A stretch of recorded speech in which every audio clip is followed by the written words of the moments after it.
Welcome to the Honest Designers Show, your transparent look into life as a modern designer.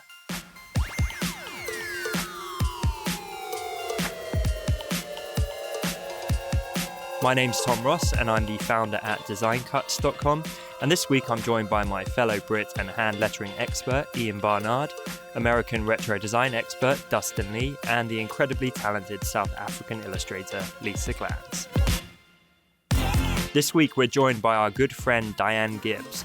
I'm super excited to welcome Diane to the show. She's worked as a professor of graphic design at the University of South Alabama for over 15 years, had a fantastic freelance career, and hosts the awesome Design Recharge Show podcast.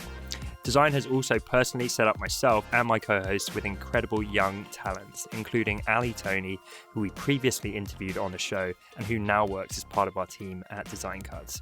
So without further ado, let's get into the show.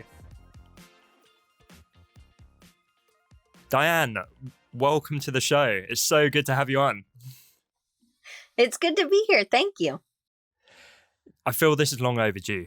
We all had this chat, right? It was like, why haven't we had Diane on the show yet? So apologies for the tardiness, as the Americans say. But yeah, it's really great to have you with us. I think part of the problem is that she's by far the most charming of us, and we might just lose the entire audience. There is that. I know. We already have a bit of that with Lisa, but Diane is secretly here to siphon our whole audience off to her show. Is that right? I'm just trying to make my hair as cute as Lisa's, so. Yeah, next time we have you on, it's just going to be dyed like super dark brown. Yeah, you guys both do kind of have a similar nice little hairstyle going on. I know. Exactly. Don't you have quite similar glasses as well that you wear sometimes, Lisa? Yes. Great minds. Let's just merge you two into one. There we go for all the video watchers of the show. Oh, wait, and then I'll be Ian. We'll merge it together. And I'll just be lonely. Oh, Tom. Tom just get some empty frames and wear them next time. Yeah, the hipster. Oh, that's true. Yeah. But yeah, as I say, Diane, fantastic to have you on the show. It's almost hard to know where to start with you. I gave you a bit of an introduction, of course, but I'd love to hear from you, for the sake of all the listeners, to better understand what you're currently involved in, a bit of your history and your background and where you've come from. So thank you so much. I'm a huge fan of the podcast, and so I am super excited that I'm here. So thanks for having me. Very welcome. So I'm a design educator, and I'm also I've been a designer since '96 officially. That's when I graduated from college, and before that, in between, I was a designer. I worked in Denver, and then I got my master's, and then I started teaching. And on the side, back in 2012 is when I started my podcast, because I wasn't connecting. I felt like I was just working all the time, and I really didn't have time to go to meetings or do anything like that. And so I wanted to be able to connect with other designers, but I needed it to be time. I didn't want to have to waste a ton of time traveling back and forth. So I ended up just starting this one online. And I did a web show, so it was live so that people could come. And what I was using at that time was Spreecast, and now I use Zoom. And so it still has kind of it's changed over the years. I think Dustin's been part of almost all of my platforms. I think I've had him on so many times, but I think the best one is what I've currently done, but it just has changed. And so it really helped me to grow as a designer, to talk to designers on a regular basis. It also helped me to just felt like I was more embedded and ingrained in the industry. And that's how I feel like a lot of podcasts that I listen to, I feel like I always am like walking my dog around the park listening to the Honest Designers, and I'll laugh out loud, and Ian will say something, and Lisa will say, I feel like you're my friends already, you know? And Yeah. I love that. Thank you. but that's what it feels like, I think, for everybody. And so it really is a really neat what you guys have created, because it feels like you're that I'm part of the conversation already. I mean, I will literally laugh out loud. And I know people probably think I'm crazy, but I really love what you guys have created. I'm not sure we're brave enough yet to do a live one like you, though. That's good. It's vaguely it was terrifying being a guest, but hosting that thing, props to you for doing it live. It's amazing. It is. Well, I peed a bunch of times before this because I was nervous. So It's so weird because you do it all the time. So yeah. It yeah, just but I'm shows not usually being interviewed, so I'm better at asking True. the questions. If we'd like to True. turn this around, I can ask all of y'all you. questions. Yeah. Well, and the interesting thing too about Diane's podcast is that I feel like 70-80% of people that listen to it have a connection to her, have a connection to you somehow, or like I've never seen such an engaged audience of people that literally Absolutely. would just like bend over backwards for you. For instance, I met the other day in Portland with Anne? Anne, yeah. And when we met, I didn't even actually know this. She's like, we were talking, and she says, "I love Diane. She is like my sister from another mother." She's like, "I will kill for her." And or something to that effect, right? Like, and I've never met someone where almost anyone you run into that has an interaction with them is like, "I would do anything for this woman." And it's true. I feel that way too. You've done so much for me. I think everyone here you've literally done something for. Like, that's how. Yeah, and I definitely want to dig into that because you're doing it so right. I don't know if you know him, Diane, but I view you as like the female Dave Clayton. Oh yeah, I love Dave Clayton. He's my friend. Well, exactly. There you go, right? And people say Yeah. similar stuff about Dave. So I think between you and Dave, you're somewhere between like charming, lovable individuals and cult leaders. Because people literally are like, "I will lie down in the road for you. You've done so much for me," and that's freaking awesome. Like, And the interesting dynamic that I think is a little different from, well, it's just a little difference between Dave and Diane is that Dave could be like this too, but maybe I just don't know him as well. Like Diane can get down to business too. Like I've seen her in her classes where this lady gets down to business. She's like, "You guys need to do this. Like you need to fix this up." Like she's sweet, but she also knows how to take care of business when needed. You know, it's a very nice Yeah. balance. Yeah, I definitely. So we had this conversation in a faculty meeting the other day, and I'm not going to say who it was, but a professor was like, "Well, I just really can't give that kind of hard feedback." I'm like, "I just tore my kids a new one, you know. But if you don't, I so can't imagine that. you ask either. Allie." So it's Wow. I think that I had to make a decision when I started teaching if I wanted to be friends with them or if I wanted to help them Help get to the next yeah. level Yeah. and be able to meet deadlines and do things. And I think one thing I've heard from some of the people who hire our alumni is that they're really good at attention to detail. And I'm not giving them a pass just because they messed up on one page. I said, "We got to fix this." And I really don't probably give as much positive reinforcement as I need to. Like, so I had a kid in my office this morning who was getting advised, and I said, "Look, you're really one of the best ones in the class." She's like, "I am? I didn't think I was." And so I feel like I need to be better at that. But I also feel like it's really important that they're able to go and work for you, Tom, or Dustin, or Ian, or Lisa, anybody. I feel like they need to be able to go in, not have a super soft skin. And I mean, there have been certain kids who you could just tell they're about to start crying when you're giving them feedback. And I'm like, "Okay, Yeah. we're going to take a break. I want you to write on a piece of paper if you want me to be soft or hard with you." It doesn't help if your personal trainer's like, "Good job, Diane, 2 push-ups, way to go." That doesn't help me. My arms are never going to look any better if I just do 2 push-ups a day, and that's okay Yep. with them. Mhm. And so you have to keep pushing till it hurts. But hopefully the person who's your personal trainer or your teacher knows where to stop the push when you're literally burning your muscles out. I mean, my personal trainer's a sadist, I'm pretty sure. But yeah, I definitely get what you're saying. And for the record, like for anyone listening, being like, "Man, that sounds harsh." I've spoken with several of Diane's students, and over and above anything, they respect you. And they like you too. But I mean, like you say, you want to be respected and you want to be a good mentor and teacher more than you want to be their friend, which is totally right. But I'm doing it out of love. Like I just know I don't want them to get to a job and then lose their job because they're not doing. Yeah, They're they building- haven't been prepared. Right. Right. Mm. Like I make a big deal if somebody's done a whole book in Illustrator. Like, this is not a book. You don't make a book in Illustrator or Photoshop. I try to not make them feel terrible, but I want to make them feel bad enough that they will never do that again, because I don't Yeah. want them to go I love to a that. job and do Oh, it's that. brilliant. Yeah. Okay, so Diane, I don't know if you listened to the episode, but we debated this near the start of the show, I think, about university, college education. Is it worth it or not?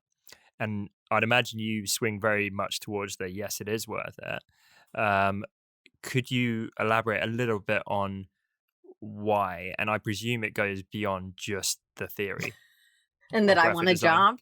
job. Yeah, and that. So I actually I don't feel like you have to have a degree. I've interviewed plenty of people who don't have a degree in design, but they've worked really hard. They actually read the books that I ask my students to read. They read it on their own. They do a lot of practicing on their own. They learn stuff on their own. And it's more work. It's definitely, you have an automatic in school, you have an automatic people that you're around and that you can get feedback, and you learn how to grow as a designer. And I think it's harder when you're on your own and you're learning. You know, there's stuff Dustin has told me many times in the beginning when we started our friendship, not just because we started our friendship, but he would say, "Oh, I'm not a designer." And I'm like, "Buddy, you are. You're a designer." You know, like I feel like, but do you remember saying that, Dustin? Yeah, I still say that all the time. But you need to not say that, because Lies. you're a designer. And so I feel like some people just think that they have to have a piece of paper. So I think it's easier for a lot of people to go into a university setting and get a BFA, a Bachelor of Fine Arts within graphic design. It's already a laid out plan. There are different places that you can do and study different things. But if you're trying to be a UX designer, there's not a lot of schools that teach that. You got to learn that stuff on your own. Or even motion design. I still think that that's not, it's not as, it changes so often. The Tommy curriculum work- might not keep up with how fast it evolves. Right. It's really difficult to do that and keep up. And so as a teacher, you have to keep up. You have to be doing things. But I think it's easier for people. It also automatically gives them people to come in, and have as networking automatically. Go ahead, Yeah. Dustin. Sorry. I'd be curious about your take on this. So something I've noticed is a lot of times people will approach me maybe to do a tutorial or to get advice or do whatever, and they'll show you their portfolio and they just finished school. And the portfolio is, in my personal opinion, not good. It's very bad. And then there's people that will come to me and they have never gone to school for it, and the work is fantastic. And I have this theory that the people that go to school and come out of school and are amazing designers, well, just because they went to school doesn't mean there's a correlation. They might have been an amazing designer either way, and it just so happens that they have ambition, and part of that was that they went to school and they came out, but they would have been good had they not gone to school either. So the thing is, how do you know for sure there's a correlation between someone being great and going to school, and it's not just the fact that they're serious about it and so they went to school? Because so often I see designers, I mean, I'm sure you know lots of them, Diane, that have not gone to school that are amazing. And sometimes I see absolutely horrid ones that have gone to school and put 4 years and however much student debt into it. Right. So Von Glitchka, he has a 2-year degree. And to me, he's an amazing illustrator, but he's taught himself a ton. He teaches on lynda.com or whatever, LinkedIn Learning. To me, it's you can go to the class, but if you don't do the work, if you can pay for the gym membership, you can pay every month, but you are not going to get skinny unless you actually do the work. And so to me, it's that same correlation. It's the same analogy, because you can't Yep. be a good designer unless you're doing that work. So, Diane, I'd love to know, beyond the theory of them learning design and becoming decent designers, what are some of the biggest lessons which you try and impart to your kids before they go and hit the real world? So if I use a lot of weird analogies. Just We to love try analogies. So I use the analogy of, how sometimes it depends on what level they're at, but they will put the hierarchy of type or the hierarchy of image or whatever. They'll do something ugly to the type or whatever, right? And it's either competing for hierarchy or something, right? It's doing something. And so I'll say, well, and it's taking over the message so that you can't get it across. So I would say, well, it'd be like me putting my bra on the outside of my shirt. It still works. It still's holding up my girls, but it's not at all. Now you can't remember at all what I was talking about in my class at all, because all you can think is, why did she have her bra on the outside of her shirt? Right? But that's like if it's a Monet exhibit and they have Metallica playing, it just doesn't go. It doesn't help you see the work better. So your type is the symphony for what, if your type is in a typeface that I can't read and it's body text, and you really want me to read this paragraph, I can't even read it because the type is so loud. I can't read what the words are. And I'm a really, really slow reader. So I feel really strongly about getting those things across. And so I have some other bra ones too, because I think about the cone bra with Madonna. Lisa, maybe me and you remember those, but yes, it had like sequins on the end and tassels. But do you remember what song she was singing? Like a virgin. No, it was that was a much Express Yourself. No, but I think that was the album. But people can't remember. You can even look it up on Google. Somebody's gonna respond back with actually what it is. But hopefully, because that's all you think about are these damn tassels. Swinging. I was shocked as a child. I was like, like eyes open. I just didn't know what this was, and I couldn't. But she's a singer. She's an entertainer. It could be a great technique, pop that on when you need to give someone an F, just so it detracts from the whole horrible situation. Or you have a great analogy maybe you could share about that you've done at talks at events before about being a beaver. Oh, yeah. So I think designers are like beavers. Beavers are really hardworking. They're really community focused. They're better when they're community focused, not just for other beavers. They actually help, like in their dens in the winter, little rats and mice and other little creatures live in there. But beavers will flap their tail on the water to warn the fish or warn other animals about if like a predator is coming up. I feel like that's what we do as designers, or that's how we're best, when we really act as in community. And so that's another one. That's a good. You're full of analogies. I love it. I love it. It's like Bob the I've got Builder. my own story going on in my head now. All I want to do is draw. Well, you're probably drawing this beaver, aren't you? Already.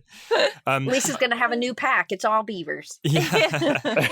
So, Diane, if I'm one of your kids right now, and I'm about to graduate, and I'm saying, Diane, I know you've already hooked everyone up with jobs. I know that quota's full. You've connected it with all these wonderful people from the Honest Designers show.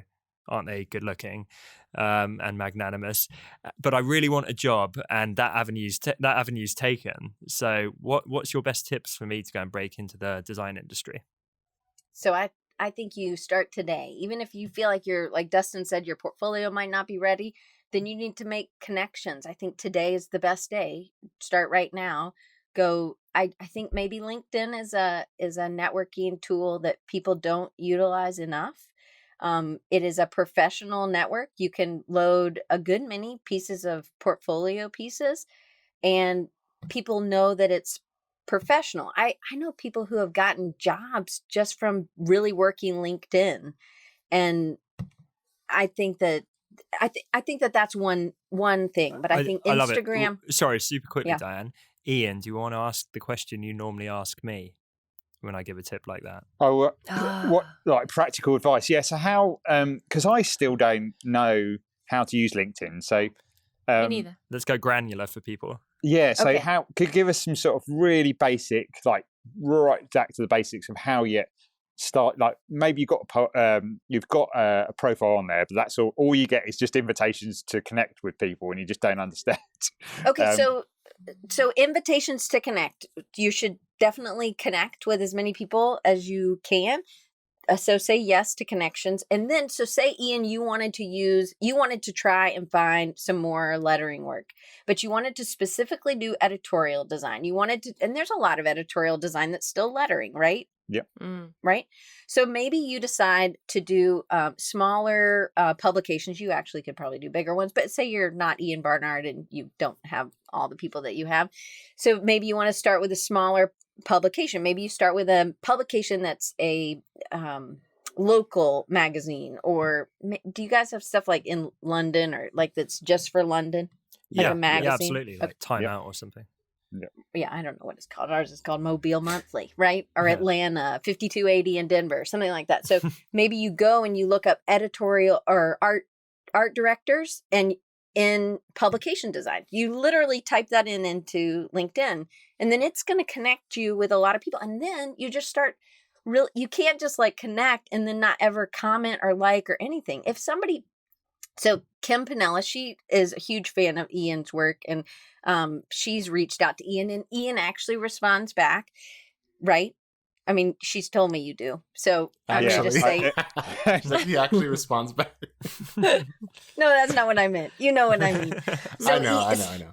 she'll say, "Oh, Ian, I used your brush for this, or I did this," and I'm sure you get lots of people like that. But the more, if Kim continues to do this, the more she will come in your brain. It's not the first time you might not get it, but maybe the fifth or sixth or seventh time. There used to be an old saying in advertising that you had to see something 7 times before it became it even got to your consciousness. I thought it was something like 27.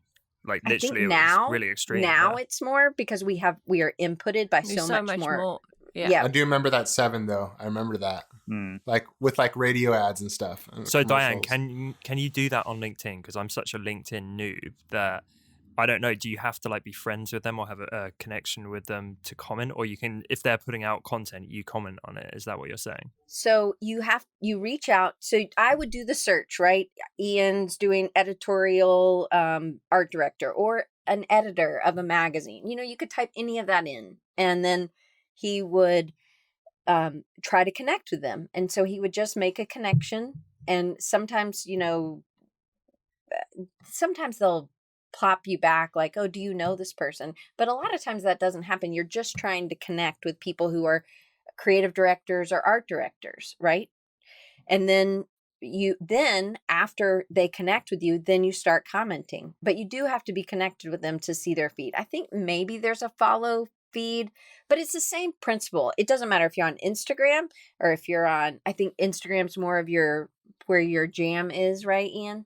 Yep, definitely. Well, that and YouTube, right? Yep. But if somebody's commenting on YouTube or commenting on Instagram, you're going to respond. So somebody yesterday told me one of my Instagram link wasn't working to sign up for my list. Well, did you know that the Instagram and Facebook and Twitter, sometimes the links, if you have a email, your MailChimp or Aweber or whatever you're using, did you know that sometimes those won't work? It'll say, "I'm sorry, you've already entered this email." Do you know this? I didn't know this until yesterday.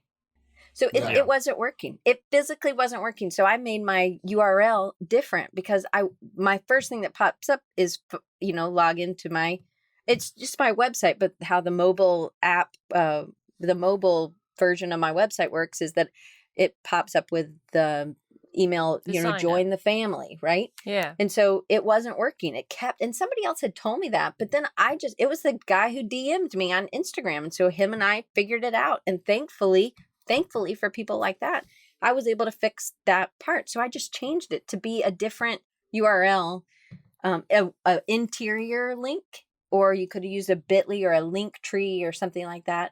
So that then, it's not critical that they have to sign up. They could have scrolled down, but it wasn't working. And so I emailed my mail provider and they said, "Oh, well, this is because Facebook, Instagram, Twitter, sometimes they don't, it's not like pulling it up in Safari." They were like, "You have to click on the 3 dots and say view in Safari." Who is going to do that? No one. So it will be better if I just change my link.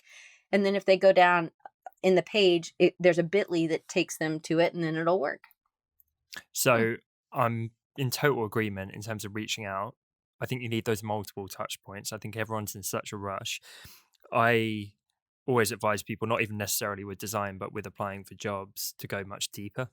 It's when people send the same blanket CV to 5,000 people Oh, yeah. and they're like, why didn't I get the job? And it's like, well, actually bother to send like a personalized thing if you're applying, or even better, build a relationship first and then go in with the ask. Is that something you find your students are kind of not resistant to, but kind of unaware of? And then you have to open their eyes and be like, no, that's how to do it.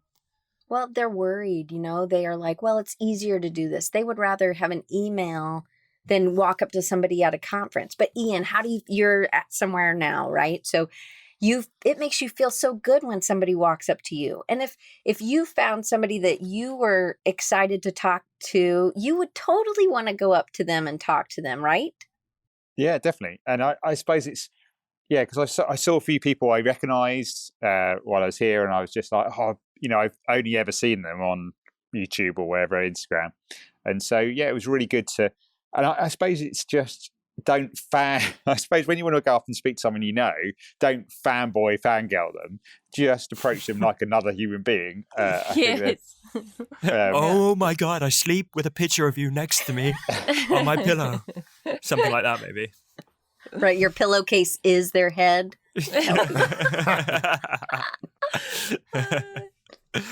Ian Barnard pillowcases. I'd so love to sell them. Me too.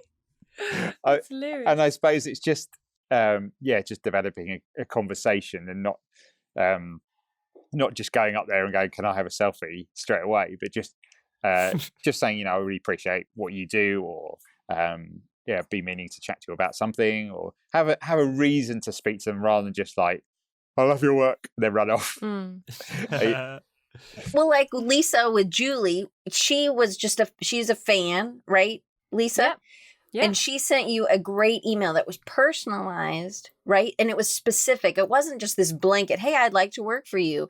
And then they haven't changed out the company name, right? Yeah, and I mean, if we can just use her as an example, she even went further to think of all the fears that I'd previously spoken about. She even thought of fears that I might have had, that I haven't spoken about, and she answered them without even me asking. That's amazing. So I mean, that in itself, the attention to just sort of ease my fears or whatever, it was amazing, and that to me already sets the person like it's a whole new level. But isn't that what you do with your product? I mean, this is everybody. You guys all have amazing products. You give extra stuff that people aren't even thinking. You're giving them this step-by-step PDF, and you're giving them all these things that they will need to do. So if somebody takes that same customer service to you, then those are people that are going to stand out. Yeah. And I feel like, to answer kind of Tom's question about, what I'm telling my students is they have to figure out who they want to work for and where they want to live. And it can't just be, I want a job. It needs to be, I think, if you have a design firm that you want to work for and they do the exact same thing you already do, that's probably not a good fit, because you're not offering them anything else that's going to help them expand what they can offer. So their offerings are going to be limited. You're not helping them grow their business any. And I feel like that's one of your last podcasts was, this expanding and growing. And the reason Suzanne was able to help Dustin, or Megan was able to help, or whatever, we'll just call her Meg. Like I always called her Megan. We don't do anything with the A's over here, Ian, but but it's to me, it's that, having somebody who can replicate what you're doing good is incredibly important. But I think Suzanne brings something to the table for Dustin.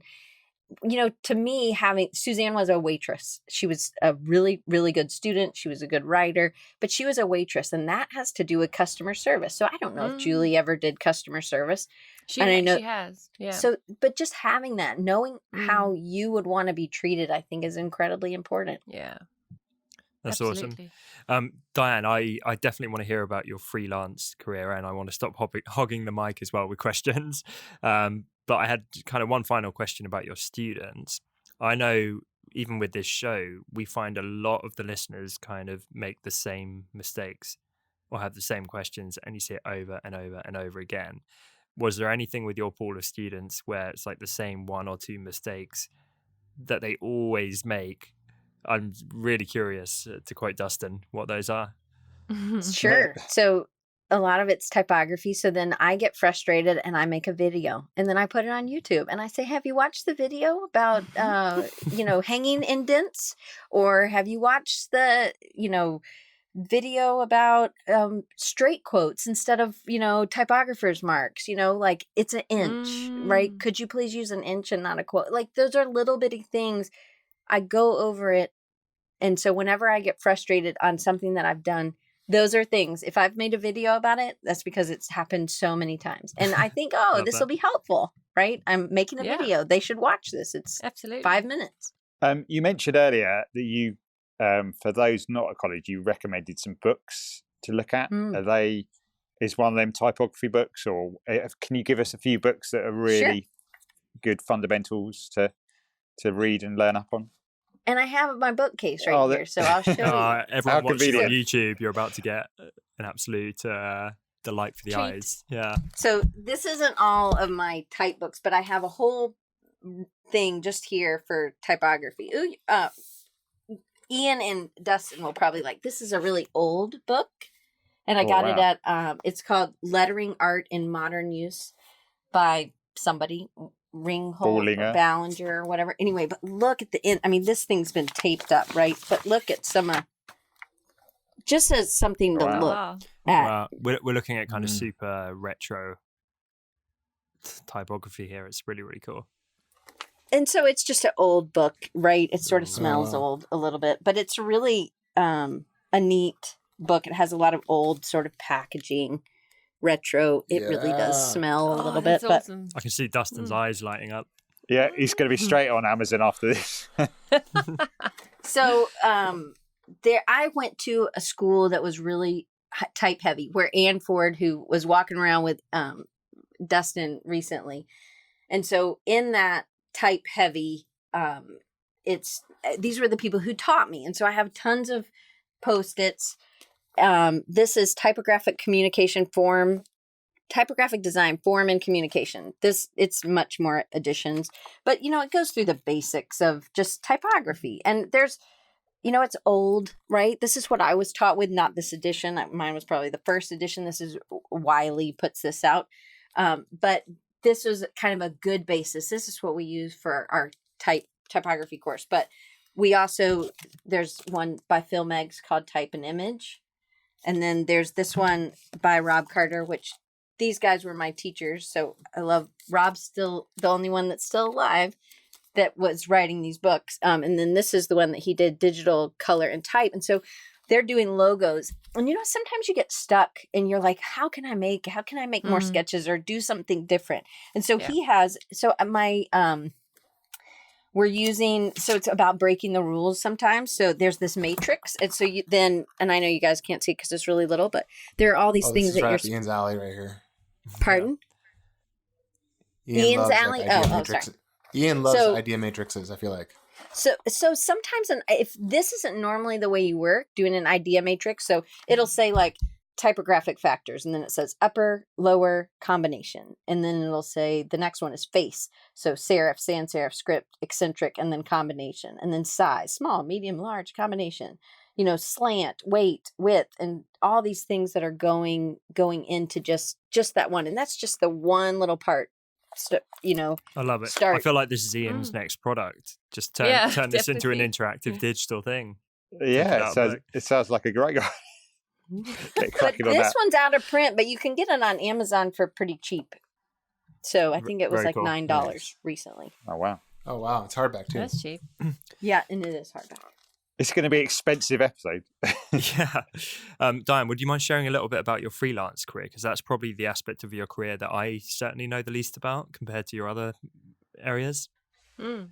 Yeah, it's funny because Dustin will say, or I've had people say, "Oh, I didn't know that you were a designer," and I'm like, "Oh gosh, But so just there's, I think you always, or I always, maybe you guys aren't, but there's always parts of your career that you're not as confident in, and so I've always kind of been this. I can do a lot of anything. I do some web design, but I was kind of more like Ian, where Ian, you really did a lot when you worked for the printer, right? You just did whatever they gave you, but you hadn't really found your love.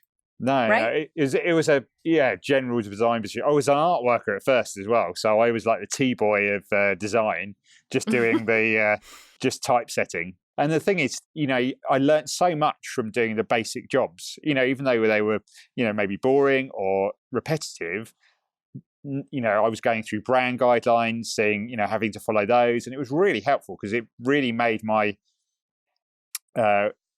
realize what why people were doing things, the clarity it gave you, why spacing was important, and consistent use of fonts and type and stuff like that. So even though it was boring, it really gave you a good sort of foundation. And I think like you said, you want to, if you want to work for say there's someone who wants to work for like Walt Disney, then you try and get in there, is even like, in the mail room or whatever it is, to start at the bottom and not be afraid, to maybe not do much design or much animation, but just getting in there and absorbing all the influences around the people.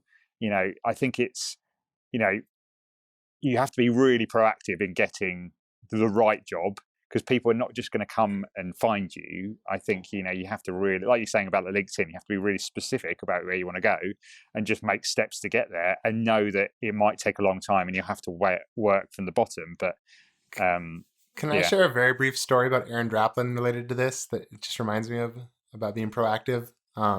So some of you might know CSA Images.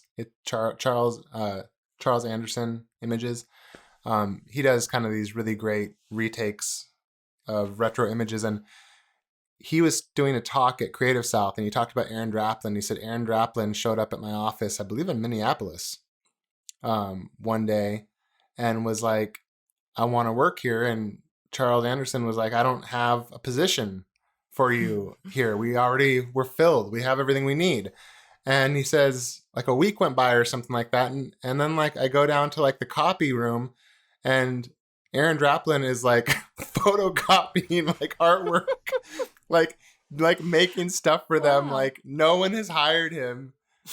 I might be getting this story quite a little bit wrong, but the general idea was like, no one hired him. He was just like, I really want to work at CSA Images. And like, there he is down there in the basement in the copy room, like doing like the grunt work. This is early on in his career, because that's where he wanted to work. And you're like, yeah, it kind of makes sense he's where he's at now. I mean, he's taken that everywhere he went. He's just like, I'm doing this. I'm buying an orange van and I'm going to drive nonstop, just hustling. I mean, yeah. Anyways, I love that.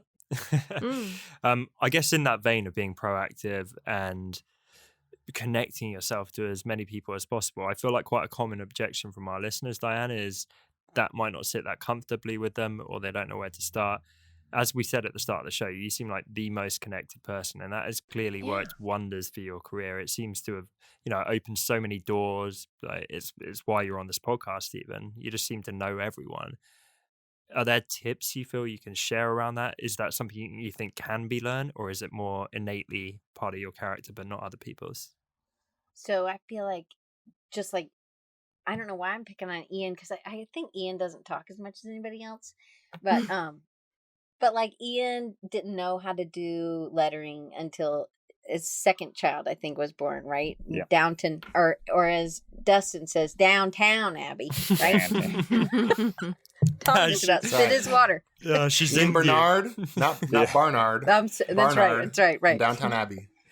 So, but I think it's just a skill. It's uncomfortable, but there are ways to practice. And so I remember as a kid, or when I was in high school, Oprah was still on TV. She was teaching kids how to talk to strangers. And I think that this is silly, maybe, but this is a good thing. So they would be in the grocery store with their mom, and they would say, I want you to go up and ask them what time it is. Now, granted, everybody has a phone now. People then had watches. So they would go up to somebody with a watch, and they would say, can you tell me what time it is? So it wasn't like, my mom's lost, can you tell me where the bathroom is, or anything like that, where they could steal them away. The mom could watch from a safe distance, but a kid could go up and figure out who a good stranger was, who was a safe person, and they would talk about things like that. And then, so I think, honestly, it's about doing some of these things. It's uncomfortable. So we were talking before, Ian's in New York, and so people are coming up to him, or he's at a conference and so he's able to go up and maybe don't fanboy on somebody. But what if you just said, hey, this is something I really like? And whenever I've interviewed any of you guys, which hopefully Ian will be on one day, I always think it's, there's something I can learn from you. But if all I was like, oh my gosh, I just like this and this and this, and those bunnies are just so cute. And, it gets to a point where there's nothing I can help you with. So it's uncomfortable for me. If I'm Lisa, I'm just so thankful that you like my bunnies, but I don't know what else to talk to you about. So you have to give me something. So I always think it's great to ask questions. And I feel like you have to be a good listener. You have to know them enough. And this is it in looking for a job, in anything. You have to do your research so that you can ask questions, so that it doesn't look like this is the first time you didn't know who Aaron Draplin was, and you didn't know that he has his own, business on his own. Oh, I see you have this trucking company, DDC, like, of course not. But you want to have done your research. And I think having done that and reading a lot, and like, I know Dustin reads a lot of philosophy. So if I was really wanting to have a conversation with Dustin, and I also did read a lot of philosophy books or something, then that would be something I would try to connect with him on. So find some common ground. And then like with Lisa, one of the things when I interviewed her, I've interviewed her twice, back to back pretty much, because there was just so much we couldn't get it all done. There were so many things I want to be Lisa. Like, I love Lisa and I'd love to be like her, but I wanted to figure out how she did what she did. And she's so easy to talk to, and she shares that she wasn't the best illustrator in the beginning, and that gives me hope. And to me, it's like, you just got to find the right question. So you can't just go up to somebody and be like, man, I love that poster, dude. Like, that's like, you got to know something else you've done. And I think it's about knowing who you're talking to. Yeah, 100%. My dad actually taught me that a lot. I think he always instilled in me that it was a bad thing to suck up to people, even if you respect them and look up to them and stuff. There's nothing worse than someone like brown nosing you and that kind of Terrible. thing. And you're right, it makes the person feel uncomfortable most of the time. It doesn't help you out. And so I think it is a really powerful thing to try and act in a way which you would with your friends around them. Right. And Absolutely. I remember Ian and I went for dinner with, just to name drop him again, Aaron Draplin in London. And he was a lovely guy, like charming guy, but we were hearing from some people at the table that constantly he was being inundated with fanboys and girls. And it was really tiring because everyone's coming up being like, oh, you're amazing, da, da, da. And then it's dead air, right? It doesn't go anywhere. And we were just basically sat at the table eating fish and chips, chatting shit. And it was fairly casual. Like, it would have been so awkward if we were there with him and his girlfriend being like, oh man, you're the best thing ever. Like, that would be horrendously awkward. So it's not a conversation. No, right? it's not. Yeah. Well, no, I think that's the thing that makes people that are, like Dave or Diane, or maybe just a few people you count on your hand, other people that I know. So good. I hate to even say, see, that's the thing. They're so good at it that you don't even want to say they're good at it, because it's not like they're trying. You feel like it's just someone that wants to, be your friend. You're like, oh, you're talking to him. Like when I remember when you were in a workshop I did, Diane, and you came up and started talking to me, and you just seemed really nice and seemed like you thought what I was doing was really neat, which made me feel really good. And then you're introducing to me people. In fact, if there was like, my thing was like, I'm curious about things. Diane, your phrase would probably be, there's someone you should meet. And like Diane never comes to me and is like, hey, like, can you do me a favor? So like literally I'm like, can I send you money? Can I give you something? Like, what can I do for you, please? Because she's constantly just like feeling like a good friend that's giving you things and like trying to like make your life better. I mean, no joke. Diane has probably paid for my new SUV outside for my family when we had our third kid, like through people she's introduced me to. But it doesn't feel like you're having someone try to have a business relationship. You feel like, oh, I want to be your friend. And also here's some ways we can hang out. Like she had me come talk at her university, and that was like, she's like, well, you'll be great to be there, but like also like, you get to come down and see like what it's like here and stuff. Yeah. It's one of those things where you can't feel like you're trying to do it, right? So Right. So for me, Dustin, you've been a huge when we've talked, you've been a huge encouragement to me to make recruiting creative something real. He's like, you should charge for this. This should be something that you could make money at. You Oh, could damn do it, this. Dustin! You were the guy. Yeah. We were about to get a freebie. I was like, if you're about to, I'm going to introduce you to Tom. You got to start charging a lot before you talk to this guy. He's got money to burn. Charge him through the nose.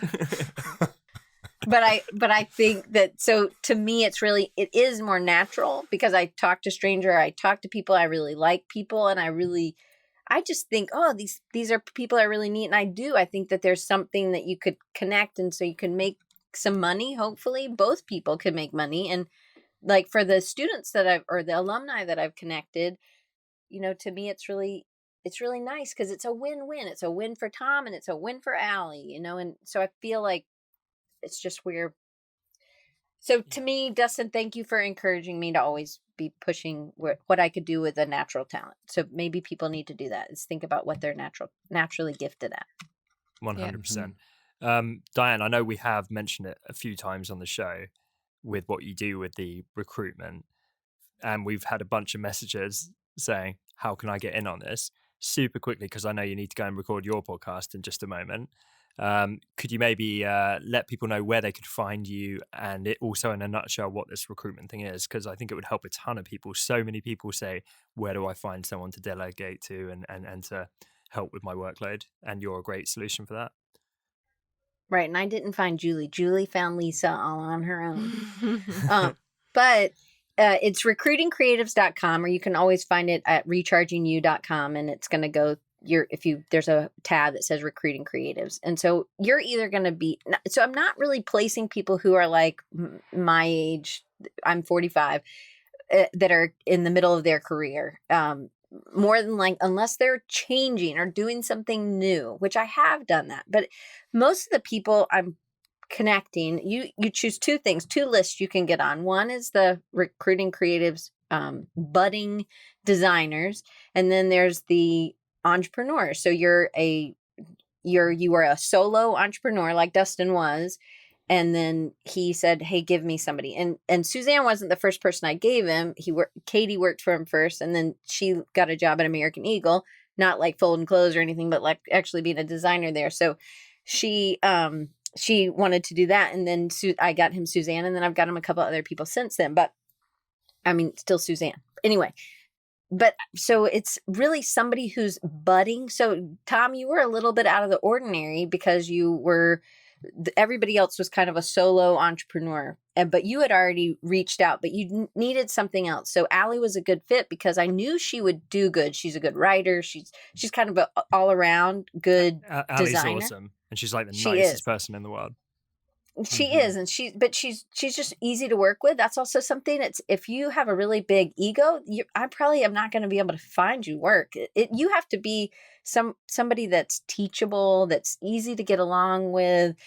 The ego kind of has to go out the door because you have to be ready to learn how Ian wants you to do something or how Dustin wants you to do something, So the budding creatives are also, think about these entrepreneurs are just starting. They're just starting to their business expand. They can't afford somebody who's $40 an hour. They can't afford somebody who's maybe $20 an hour at the beginning. But that's something hopefully you're working towards. So you're starting out in America, higher than minimum wage, but maybe not so much off of minimum wage. So if you're willing to do work like that, then yes, sign up for the budding creatives. But if that's not where you are, so say maybe you were so somebody else I've connected you with, Tom, is Kim, who does your show notes, right? Mm-hmm. Yeah, she's so awesome too. She's an amazing illustrator and letterer, but she's not doing illustration and lettering for you. She's doing more writing. And so to get her feet wet in writing, she wanted to do something. So it's not as much of a struggle, I think. So you got to be at the right frame of mind, because these entrepreneurs don't have $40 or $50 to pay per hour to somebody who's going to be doing customer service or who's going to be doing basic design work. It's a great service, though. I highly, highly recommend everyone reaches out. And like I say, we've had a ton of questions saying, how the hell do I delegate and find someone good? Yeah. And the level of trust I had working with you. And also the entrepreneur in me freaking loves this. It's like one of those genius business models where everyone wins. It's like Yeah. you're running it, so great. So That's true. great for you. But I mean, you're setting up these students who would end up working at McDonald's potentially. You know, a lot of people do out of college with like a great job for a company they might not be able to reach otherwise. So they get work they love and get a career started. And then people like us get someone great to help with their design work, which is a dream, and the whole process is handled. So I love it. Like I can't recommend it highly enough. And I know we have to like wrap up quick, but to add to that, what's like really amazingly unique about Diane's business is that she cares so much about people that she started it purely out of her love of connecting people and making win-wins for people. She wasn't thinking I'm going to make money or put money in my pocket or profit off of this. This was purely connecting people for the love of connecting people and helping make people's lives better. And so when you know a business was made out of that spirit, like it just makes you feel so much more confident getting Yeah. someone that way, you know? Yeah, it took old capitalistic Dustin to come along and change things up there. Cool. So, Diane, just you said recruitingcreatives.com, Mm-hmm. and then your main website, Is rechargingyou.com. Recharging You. So yeah, everyone do go check it out. Go connect with Diane, say hi on social, check out the service. Like, yeah, Diane, we're a big fan. Thank you so much for coming on the show. We hope we didn't make you Yeah. too late for your show. Everyone should check that out as well. Yeah, That and I is promise the to be Design on it Recharge soon. We all Thank you heard so that, much, Ian. Diane. Yeah. Yeah, Thank you guys. really So appreciate your I- time. Thank Yeah. you for just doing what you do for the industry, because I know that it really makes a difference, and I hope you hear that enough, because sometimes doing a podcast takes a lot of time, and you connect, and you're super thankful that you get to meet all these people or see them, and I sure hope you guys will be able to meet in person one day. Yes, Hopefully hope next so year too. we're working on it. But Yeah. Okay, good. Thanks so much, Diane, and hopefully we'll have you on again in the future. Bye, guys. Take care. See ya. Bye. Thanks so much for listening to this week's episode. As always, you can find full show notes over at honestdesigners.com or find us over on iTunes and now Spotify by searching for The Honest Designers Show. And remember, we're now on social media too if you search for Honest Designers. If today's episode helped you, then it would mean the world to us if you took just a moment to leave us a quick review over on iTunes, as this is one of the best ways for other designers to discover the show.